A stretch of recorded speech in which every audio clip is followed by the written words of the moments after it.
नमस्कार. आज ह्या तुरीच्या शेंगा आहेत, ह्या शिजवणार आहे मी मीठ टाकून. ह्या तुरीच्या शेंगा शिजवून खायला खूप छान लागतात. एका पातेल्यामध्ये पाणी घेऊन मी त्याच्यामध्ये मीठ टाकलेलं आहे आणि आपल्याला ह्या टाकायच्या त्याच्यामध्ये शेंगा.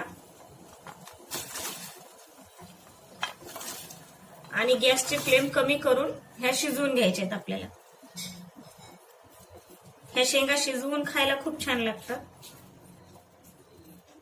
झाकण ठेवून द्यायचे, अर्धा तास लागतो शेंगा शिजल्यात. ह्या तुम्ही बघू शकता, ह्या अशा असतात.